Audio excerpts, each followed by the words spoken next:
अगर आपको रहस्यमय जगहों को देखने का शौक है तो इस बार आप शनिवार वाड़ा जाइए। इस पुराने खंडहर नुमा महल को देखने के लिए दूर दूर से सैलानी आते हैं और इसके बारे में जानकारी हासिल करते हैं। 18वीं शताब्दी में इस महल में आग लगी थी, जिसकी वजह से यह 7 दिनों तक जलता रहा था। आग के कारण इस महल का बड़ा हिस्सा जलकर खाक हो गया था। हालांकि यह आज तक अज्ञात है कि इस महल में आग कैसे लगी और किसने लगाई। इस किले में अभिनेत्री दीपिका पादुकोण, रणवीर सिंह और प्रियंका चोपड़ा की फिल्म बाजीराव मस्तानी की शूटिंग हुई थी, जिसके बाद से इस स्मारक को देखने की चाह सैलानियों में पैदा होने लगी और यहाँ दूर दूर से टूरिस्ट आने लगे। शनिवार वाड़ा महाराष्ट्र के पुणे शहर के मध्य में स्थित है। इस प्राचीन किले का निर्माण 18वीं शताब्दी में किया गया था। पेशवा बाजीराव प्रथम ने 10 जनवरी 1730 को इस किले की नींव रखी थी। साल 1732 में यह किला बनकर तैयार हुआ था।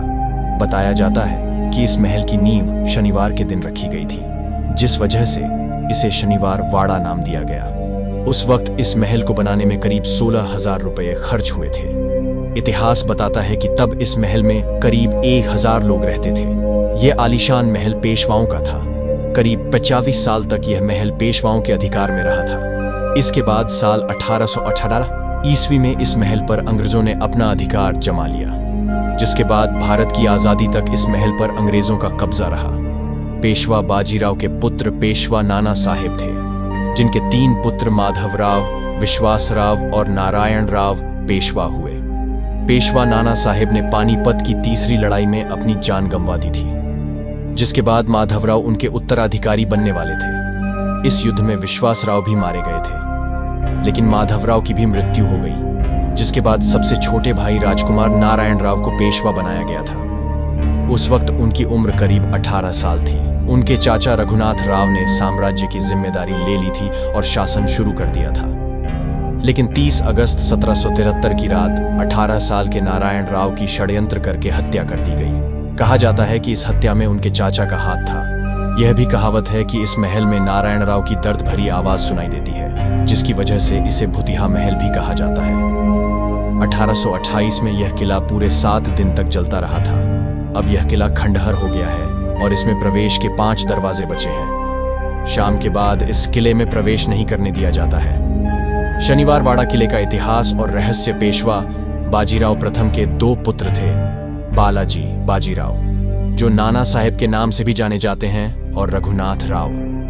बाजीराव प्रथम की मृत्यु के उपरांत नाना साहेब पेशवा बने। पेशवा नाना साहेब के 3 पुत्र थे, विशवराव, एसआर महादेवराव, नारायण राव। पानीपत की तीसरे युद्ध में नाना साहेब के प्रथम पुत्र विशवराव की मृत्यु हो गई। जब नाना साहेब पेशवा की मृत्यु हुई तो उनके द्वितीय पुत्र महादेवराव गद्दी पर बैठे, लेकिन 27 वर्ष की आयु में ही उनकी मृत्यु हो गई। उनकी मृत्यु के बाद पेशवा नाना साहेब के तीसरे पुत्र नारायण राव को गद्दी पर बैठाया गया। जब नारायण राव गद्दी पर बैठे तब उनकी उम्र मात्र 17 वर्ष थी। 17 वर्ष के बालक नारायण राव का गद्दी पर बैठना उनके काका चाचा रघुनाथ राव और काकी चाची आनंदीबाई को खल रहा था। रघुनाथ राव स्वयं पेशवा बनना चाहते थे। वह पहले पेशवा महादेवराव की हत्या का प्रयास कर चुके थे, जिससे नारायण राव वाकिफ थे। इस कारण वे भी अपने काका को पसंद नहीं करते थे और हमेशा शक की दृष्टि से देखते थे। दोनों के रिश्ते तब और बिगड़ गए जब सलाहकारों के भड़काने पर पेशवा नारायण राव ने रघुनाथ राव को अपने घर पर नजरबंद कर दिया।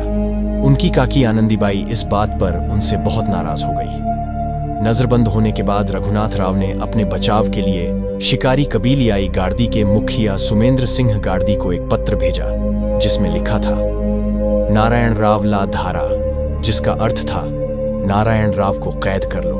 ये पत्र पहले रघुनाथ राव की पत्नी आनंदीबाई के पास पहुंचा और मौका देखते हुए उसने घिनौनी चाल चलते हुए उस पत्र के शब्द बदल दिए और नारायण राव ला धारा को नारायण राव ला मारा कर दिया, जिसका अर्थ था नारायण राव को मारो। यह पत्र मिलते ही सुमेंद्र सिंह गार्दी के लोगों ने शनिवार वाड़ा किले पर हमला कर दिया। जब वे सारी बाधा पार कर पेशवा नारायण राव के कक्ष में पहुंचे तो नारायण राव उन्हें देखकर अपने काका के कक्ष की ओर ये कहते हुए भागा, काका माला वाचवा, अर्थात चाचा मुझे बचाओ। किंतु उसके अपने काका तक पहुंचने के पहले ही गार्दियों ने उसे पकड़कर मौत के घाट उतार लिया। इस घटना के संबंध में इतिहासकारों में मतभेद है। कुछ इतिहासकार उपरोक्त घटना को मानते हैं, कईयों का कहना है कि नारायण राव अपने काका के सामने ही स्वयं को बचाने के लिए याचना करता रहा, किंतु रघुनाथ राव ने कुछ नहीं किया और गार्दियों ने उसे मारकर उसकी लाश के टुकड़े टुकड़े कर नदी में बहा दिए। 27 फरवरी 1833 को शनिवार वाड़ा किले में आग लग गई। 7 दिनों तक इस आग में काबू नहीं पाया जा सका। इस आग में किले का अधिकांश हिस्सा जल गया। आज इसके अवशेष शेष हैं।